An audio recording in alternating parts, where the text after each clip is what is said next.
Okay, all right, we spent most of the morning focused on the pathology of type 2 diabetes to understand what actually causes the disease and why people remain in a diabetic state.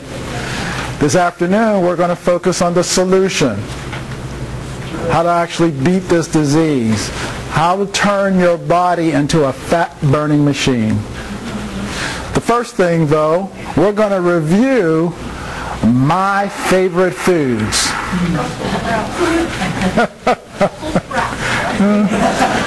Well, actually, this is before the Brussels sprouts. This is before I got the knowledge. And I lovingly refer to these as the 5 dead foods. Number 1, and none of the foods on this list should surprise anybody. Okay, number 1 is flour. Flour. Flour. Flour. Flour exists in over 72% of the food in the grocery store. So it is somewhat of a challenge to avoid the flour. And why do you want to avoid the flour? 2 reasons.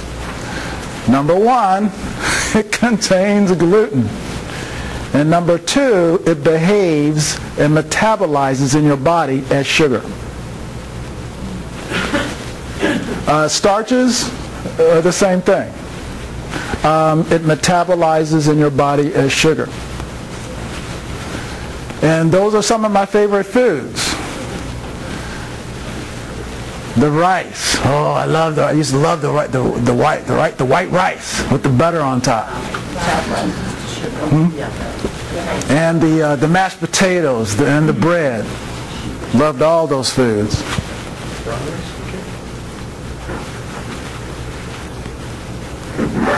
And yeah, that also includes the spaghetti, the pasta, all those good foods. Number 2, of course, is sugar. But more importantly, it's high fructose corn syrup. High fructose corn syrup is 50 times more powerful than sugar. You want to become diabetic, just keep putting high fructose corn syrup into your body. I believe it was in 1952 when the government discovered that high fructose corn syrup causes diabetes in cows. So they stopped feeding the high fructose corn syrup to the cows. Where did the high fructose corn syrup go? Right. Right. They started putting it in the food.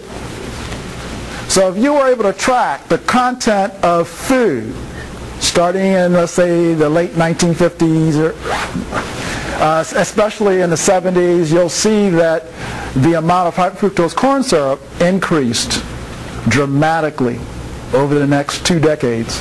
And once we hit the 1990s, we were all hooked on high fructose corn syrup.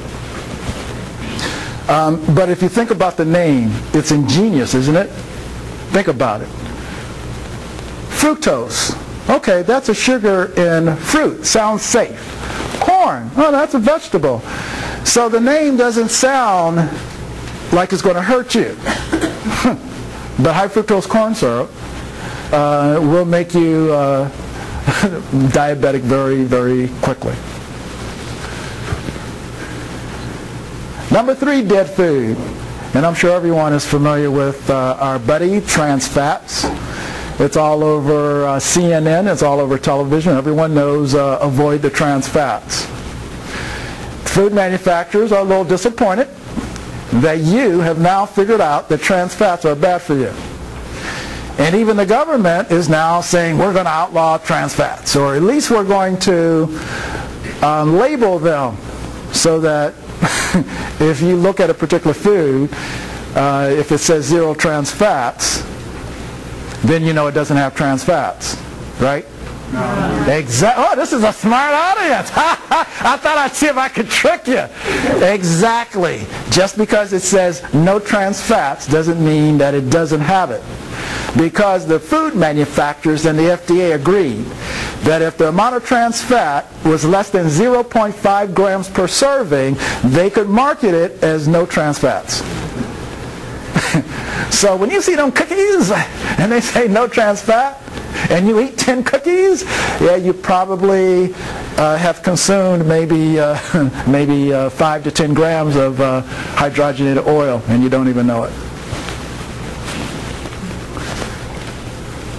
Number 4, saturated fats. And this is not all saturated fats, because some saturated fats are actually good for you. But a lot of the conventional saturated fats, and it's not that beef is bad for you, or chicken, or so forth. It's just that the way the animals are raised today. If you go back in the 1950s, 1960s, a lot of people, when they ate animal meat, that animal meat came directly from a local farmer. That animal did not have growth hormones and steroids and antibiotics in their body.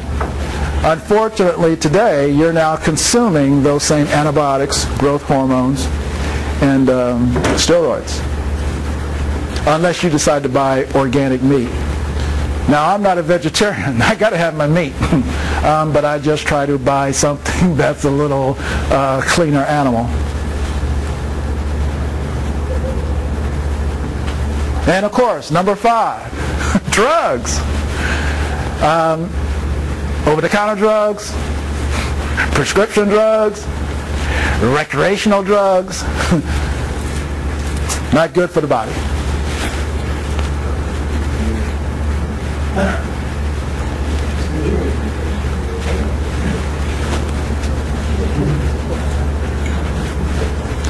And the key point to recognize about these particular 5 dead foods is that these foods wear out the insulin receptors, and that's how we develop diabetes. Those insulin receptors, remember this morning I said the insulin receptors are like garage doors that open and close. Well, if you're eating a lot of refined starches and refined carbohydrates, that garage door is working like crazy 24/7, and you wear it out. And if you're consuming trans fats, the trans fats make the garage door sticky. It makes your cells sticky. So the garage doors can't open and close smoothly.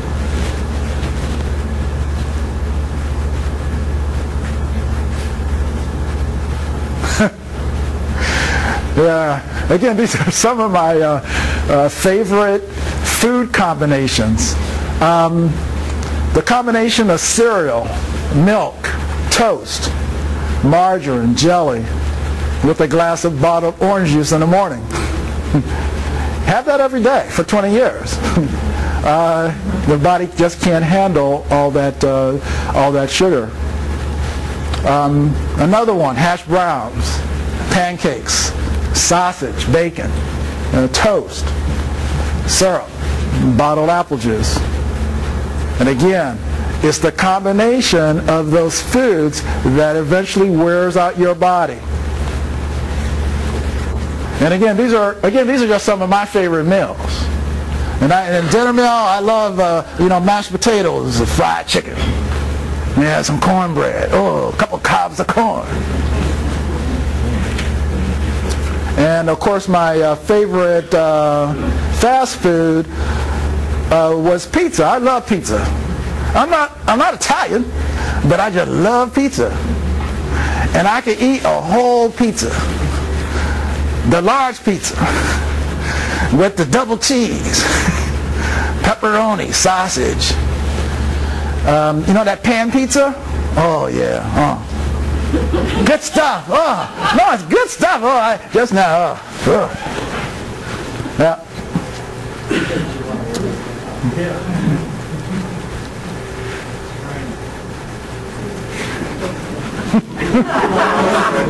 Yeah. Twinkie. I grew up on Twinkie.